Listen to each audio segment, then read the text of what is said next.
नमस्कार। नूतन दीक्षित की कहानियां चैनल पर आपका स्वागत है। मैं नूतन दीक्षित आज सुना रही हूं मुंशी प्रेमचंद की लिखी कहानी अनाथ लड़की। सेठ पुरुषोत्तम दास पूना की सरस्वती पाठशाला का मुआयना करने के बाद बाहर निकले तो एक लड़की ने दौड़कर उनका दामन पकड़ लिया। सेठ जी रुक गए और मोहब्बत से उसकी तरफ देखकर पूछा, क्या नाम है? लड़की ने जवाब दिया, रोहिणी। सेठ जी ने उसे गोद में उठा लिया और बोले, तुम्हें कुछ इनाम मिला? लड़की ने उनकी तरफ बच्चों जैसी गंभीरता से देखकर कहा, तुम चले जाते हो, मुझे रोना आता है, मुझे भी साथ लेते चलो। सेठ जी ने हंसकर कहा, मुझे बड़ी दूर जाना है, तुम कैसे चलोगी? रोहिणी ने प्यार से उनकी गर्दन में हाथ डाल दिया और बोली, जहां तुम जाओगे वहीं मैं भी चलूंगी, मैं तुम्हारी बेटी हूंगी। मदरसे के अफसर ने आगे बढ़कर कहा, इसका बाप साल भर हुआ नहीं रहा, माँ कपड़े सीती है, बड़ी मुश्किल से गुजर होती है। सेठ जी के स्वभाव में करुणा बहुत थी। यह सुनकर उनकी आंखें भर आई। उस भोली प्रार्थना में वह दर्द था जो पत्थर से दिल को पिघला सकता है। बेकसी और यतीमी को इससे ज्यादा दर्दनाक ढंग से जाहिर करना नामुमकिन था। उन्होंने सोचा, इस नन्हे से दिल में न जाने क्या अरमान होंगे और लड़कियां अपने खिलौने दिखाकर कहती होंगी, यह मेरे बाप ने दिया है। वह अपने बाप के साथ मदरसे आती होंगी, उसके साथ मेले में जाती होंगी और उनकी दिलचस्पियों का जिक्र करती होंगी। यह सब बातें सुन सुनकर इस भोली लड़की को भी ख्वाहिश होती होगी कि मेरा बाप होता। माँ के मोहब्बत में गहराई और आत्मिकता होती है जिससे बच्चे समझ नहीं सकते। बाप की मोहब्बत में खुशी और चाव होता है जिसे बच्चे खूब समझते हैं। सेठ जी ने रोहिणी को प्यार से गले लगा लिया और बोले, अच्छा मैं तुम्हें अपनी बेटी बनाऊंगा, लेकिन खूब जी लगाकर पढ़ना। अब छुट्टी का वक्त आ गया है, मेरे साथ आओ, तुम्हारे घर पहुंचा दूं। यह कहकर उन्होंने रोहिणी को अपनी मोटर कार में बिठा लिया। रोहिणी ने बड़े इत्मीनान और गर्व से अपनी सहेलियों की तरफ देखा। उसकी बड़ी बड़ी आंखें खुशी से चमक रही थी और चेहरा चांदनी रात की तरह खिला हुआ था। सेठ ने रोहिणी को बाजार की खूब सैर कराई और कुछ उसकी पसंद से और कुछ अपनी पसंद से बहुत सी चीजें खरीदी। यहाँ तक कि रोहिणी बातें करते कुछ थक सी गई और खामोश हो गई। उसने इतनी चीजें देखी और इतनी बातें सुनी कि उसका जी भर गया। शाम होते होते रोहिणी के घर पहुंचे और मोटर कार से उतरकर रोहिणी को अब कुछ आराम मिला। दरवाजा बंद था। उसकी माँ किसी ग्राहक के घर कपड़े देने गई थी। रोहिणी ने अपने तोहफों को उलटना पलटना शुरू किया। खूबसूरत रबड़ के खिलौने, चीनी की गुड़िया जरा दबाने से चू चू करने लगती और रोहिणी यह प्यारा संगीत सुनकर फूली न समाती थी। रेशमी कपड़े और रंग बिरंगी साड़ियों के कई बंडल थे, लेकिन मखमली बूटे की गुलकारियों ने उसे खूब लुभाया। उसे उन चीजों के पाने की जितनी खुशी थी, उससे ज्यादा उन्हें अपनी सहेलियों को दिखाने की बेचैनी थी। सुंदरी के जूते अच्छे सही, लेकिन उनमें ऐसे फूल कहाँ हैं? ऐसी गुड़िया उसने कभी देखी भी न होगी। इन ख्यालों से उसके दिल में उमंग भर आई और वह अपनी मोहिनी आवाज में एक गीत गाने लगी। सेठ जी दरवाजे पर खड़े इस पवित्र दृश्य का आनंद उठा रहे थे। इतने में रोहिणी की माँ रुक्मिणी कपड़ों की एक पोटली लिए आती दिखाई दी। रोहिणी ने खुशी से पागल होकर एक छलांग भरी और उसके पैरों से लिपट गई। रुक्मिणी का चेहरा पीला था, आंखों में हसरत और बेकसी छिपी हुई थी। गुप्त चिंता का सजीव चित्र मालूम होती थी, जिसके लिए जिंदगी में कोई सहारा नहीं। मगर रोहिणी को जब उसने गोद में उठाकर प्यार से चूमा तो जरा देर के लिए उसकी आंखों में उम्मीद और जिंदगी की झलक दिखाई दी। मुरझाया हुआ फूल खिल गया।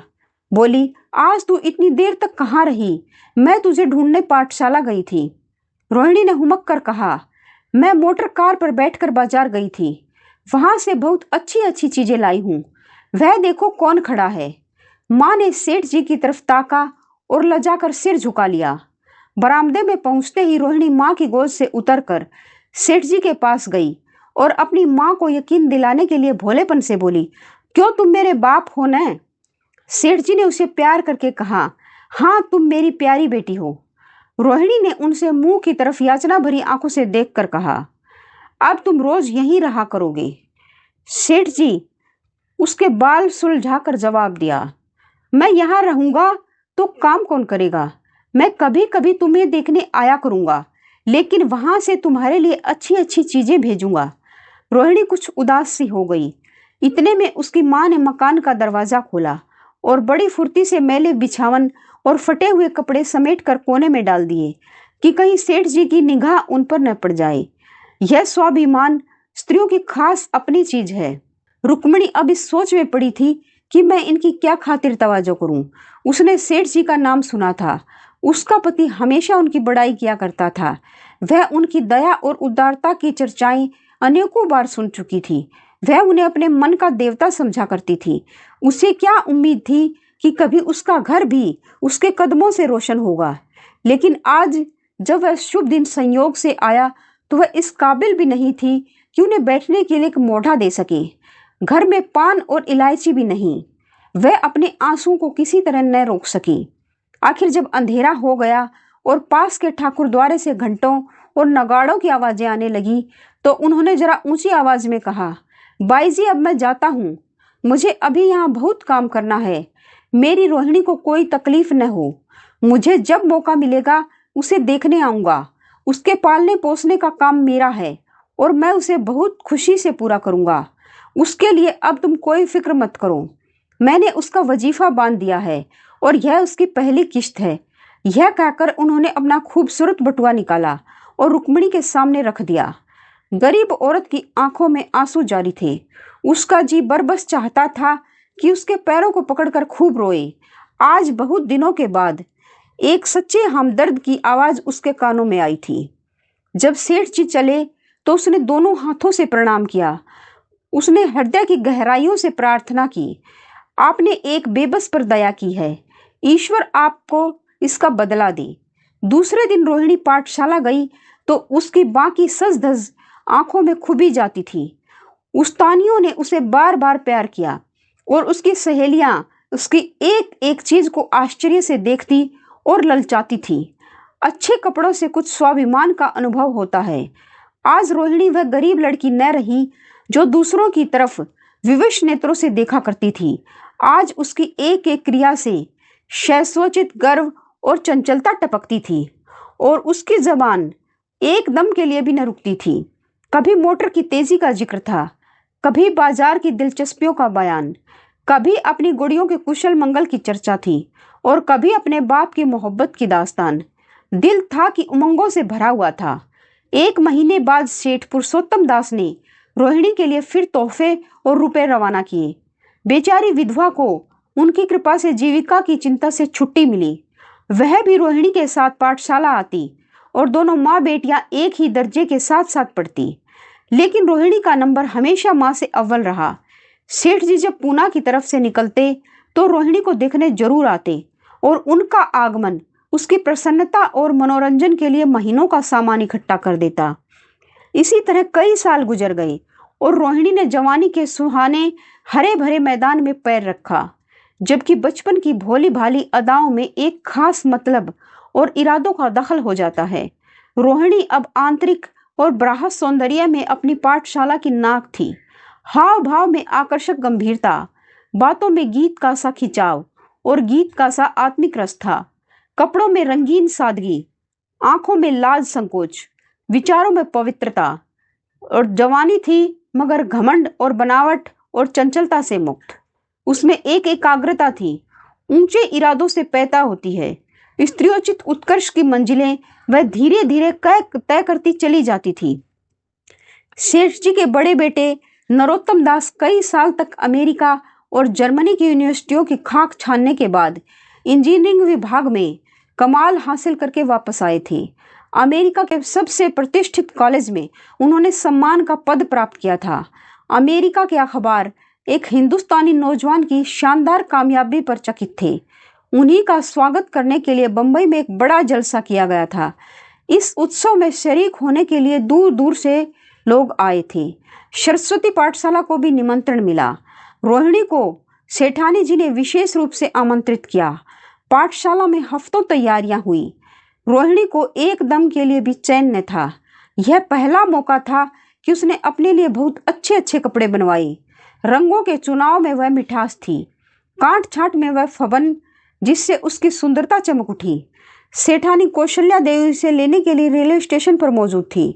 रोहिणी गाड़ी से उतरते ही उनके पैरों की तरफ झुकी, लेकिन उन्होंने उसे छाती से लगा लिया और इस तरह प्यार किया कि जैसे वह उनकी बेटी है। वह उसे बार बार देखती थी और आंखों से गर्व और प्रेम टपक पड़ता था। इस जलसे के लिए ठीक समुद्र के किनारे एक हरे भरे सुहाने मैदान में एक लंबा चौड़ा शामियाना लगाया गया था। एक तरफ आदमियों का समुद्र उमड़ा हुआ था, दूसरी तरफ समुद्र की लहरें उमड़ रही थी। गोया वह भी इस खुशी में शरीक थी। जब उपस्थित लोगों ने रोहिणी बाई के आने की खबर सुनी तो हजारों आदमी उसे देखने के लिए खड़े हो गए। यही तो वह लड़की है जिसने अब की शास्त्री की परीक्षा पास की है। जरा उसके दर्शन करने चाहिए। अब भी इस देश की स्त्रियों में ऐसे रत्न मौजूद हैं। भोले भाले देश प्रेमियों में इस तरह की बातें होने लगी। शहर की कई प्रतिष्ठित महिलाओं ने आकर रोहिणी को गले लगाया और आपस में उसके सौंदर्य और उसके कपड़ों की चर्चा होने लगी। आखिर मिस्टर पुरुषोत्तम दास तशरीफ लाए। हालांकि वह बड़ा शिष्ट और गंभीर उत्सव था, लेकिन उस वक्त दर्शन की उत्कंठा पागलपन की हद तक जा पहुंची थी। एक भगदड़ सी मच गई। कुर्सियों की कतारें गड़बड़ा गई। कोई कुर्सी पर खड़ा हुआ, कोई उसके हथों पर। कुछ मन चले लोगों ने शामियाने की रस्सियां पकड़ी और उन पर जा लटके। कई मिनट तक यही तूफान मचा रहा। कहीं कुर्सियां टूटी, कहीं कुर्सियां उल्टी, कोई किसी के ऊपर गिरा, कोई नीचे। ज्यादा तेज लोगों में धौल धप्पा होने लगा। तब बीन की सुहानी आवाजें आने लगी। रोहिणी ने अपनी मंडली के साथ देश प्रेम में डूबा हुआ गीत शुरू किया। सारे उपस्थित लोग बिल्कुल शांत थे और उस समय वह सुरीला राग, उसकी कोमलता और स्वच्छता, उसकी प्रभावशाली मधुरता, उसकी उत्साह भरी वाणी दिलों में वह नशा सा पैदा कर रही थी जिससे प्रेम की लहरें उठती हैं, जो दिल से बुराइयों को मिटाता है और उससे जिंदगी की हमेशा याद रहने वाली यादगारें पैदा हो जाती हैं। गीत बंद होने पर तारीफ की एक आवाज न आई। वही ताने कानों में अब तक गूंज रही थी।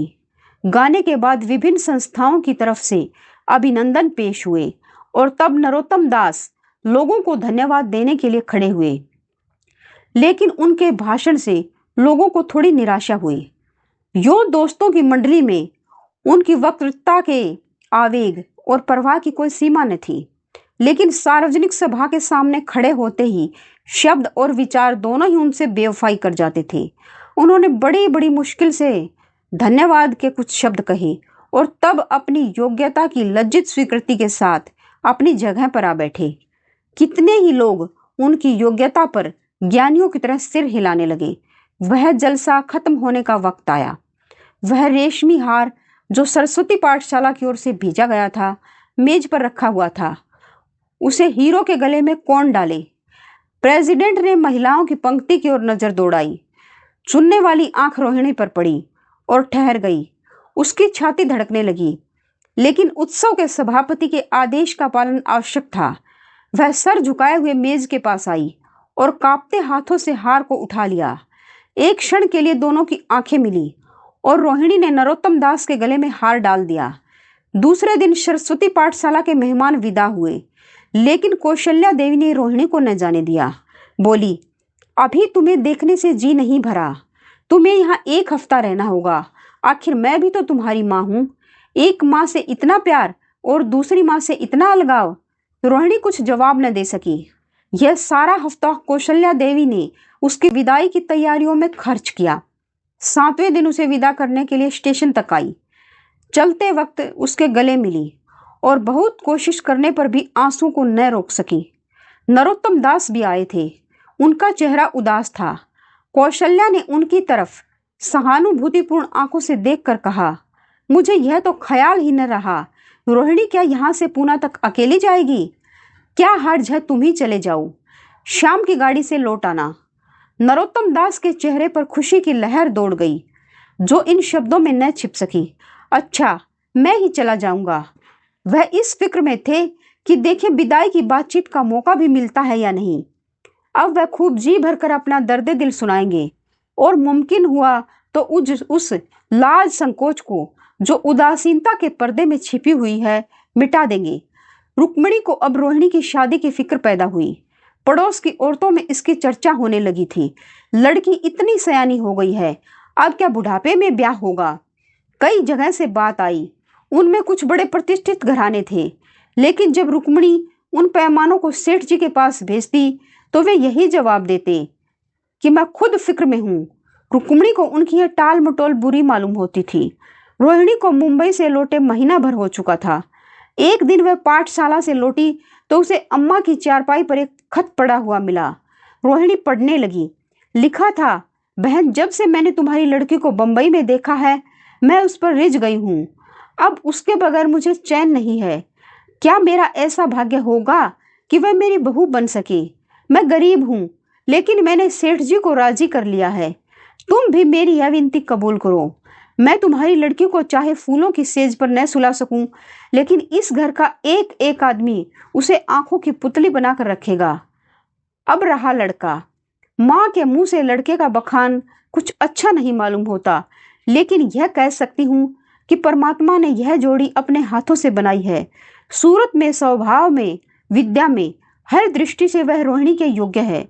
तुम जैसे चाहो अपना इत्मीनान कर सकती हो। जवाब जल्द देना। और ज्यादा क्या लिखूं? नीचे थोड़े से शब्दों में सेठ जी ने उस पैगाम की सिफारिश की थी। रोहिणी गालों पर हाथ रखकर सोचने लगी। नरोत्तम दास की तस्वीर उसकी आंखों के सामने आ खड़ी हुई। उनकी वह प्रेम की बातें, जिनका सिलसिला मुंबई से पूना तक नहीं टूटा था, कानों में गूंजने लगी। उसने एक ठंडी सांस ली और उदास होकर चारपाई पर लेट गई। सरस्वती पाठशाला में एक बार फिर सजावट और सफाई के दृश्य दिखाई दे रहे थे। आज रोहिणी की शादी का शुभ दिन, शाम का वक्त, बसंत का सुहाना मौसम।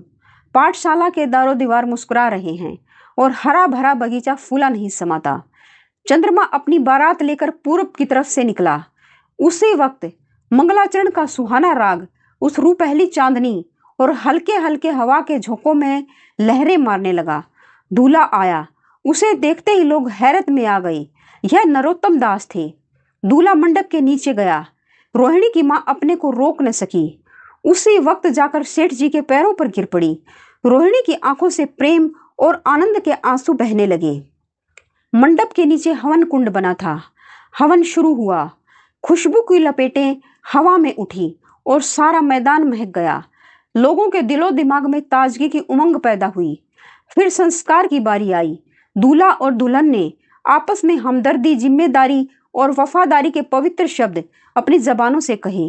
विवाह की वह मुबारक जंजीर गले में पड़ी, जिसमें वजन है, सख्ती है, पाबंदियां हैं, लेकिन वजन के साथ सुख और पाबंदियों के साथ विश्वास है। दोनों दिलों में उस वक्त एक नई बलवान आत्मिक शक्ति की अनुभूति हो रही थी। जब शादी की रस्में खत्म हो गई तो नाच गाने की मजलिस का दौर आया। मोहक गीत गूंजने लगे। सेठ जी थक कर चूर हो गए थे। जरा दम लेने के लिए बगीचे में जाकर एक बेंच पर बैठ गए। ठंडी ठंडी हवा आ रही थी। एक नशा सा पैदा करने वाली शांति चारों तरफ छाई हुई थी। उसी वक्त रोहिणी उनके पास आई और उनके पैरों से लिपट गई। सेठ जी ने उसे उठाकर गले से लगा लिया और हंसकर बोले, क्यों, अब तो तुम मेरी अपनी बेटी हो गई। आप सुन रहे थे मुंशी प्रेमचंद की लिखी कहानी अनाथ लड़की।